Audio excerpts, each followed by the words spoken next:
ఆదాయం 8, కన్యారాశి వారికి వ్యయం 11, రాజపూజ్యం 3, అవమానం 3. చాలా బాగుంది. అవమానాలు ఎప్పుడైతే 4 కంటే తక్కువ సంఖ్యలో ఉంటాయో అప్పుడు ఎటువంటి ఇబ్బంది లేదు. మన పని మనం చక్కగా జాగ్రత్తగా చేసుకోవచ్చు. ఎవరి వల్ల మనకి ఇబ్బంది ఉండదు, మన వల్ల ఎదుటి వాళ్ళకి ఇబ్బంది ఉండదు. ఈ ఏడాది విజయవంతంగా కొనసాగుతుంది. రాహు షష్ఠంలో ఉండటం చేత కొత్తగా బలం వస్తుంది. మానసికంగా అనేక పనులు చేయగలుగుతారు. శత్రువులపైన విజయం సాధిస్తారు.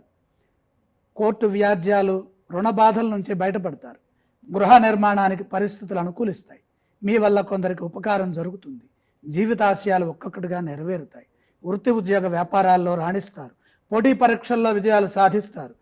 రాహువు డిసెంబర్ నుండి పంచమంలో ఉన్న కారణం చేత పిల్లల మంచి చెడుల విషయంలో మరింత శ్రద్ధ వహించాలి. కానీ వారిని ఇబ్బంది పెట్టకుండా చూసుకోవాలి. జూన్ 2 నుండి అక్టోబర్ 31 వరకు గురువు లాభస్థానంలో ఉచ్చస్థితిలో ఉంటారు. దీనివల్ల ఈ సమయంలో ఆర్థికపరమైన అభివృద్ధి ఉంటుంది. ధనయోగం, పదోన్నతులు ఇవన్నీ వరిస్తాయి.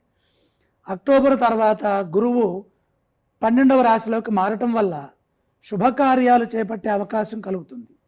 కేతువు డిసెంబర్ వరకు ద్వాదశంలో ఉంటూ మానసిక చైతన్యాన్ని ఎక్కువగా ప్రభావితం చేస్తారు. ప్రతిదాన్ని లోతుగా చూచే పని ఉంటుంది. అంత లోతుగా చూడొద్దు. ఆ సమయంలో మనోబలంతో ఉత్సాహంగా ఆలోచిస్తూ కుటుంబ సభ్యుల సమిష్టి నిర్ణయాలతో ముందుకు సాగండి. కన్యారాశి వారు మహాగణపతి ఆరాధన, రుద్రాభిషేకం చేస్తే మేలు జరుగుతుంది.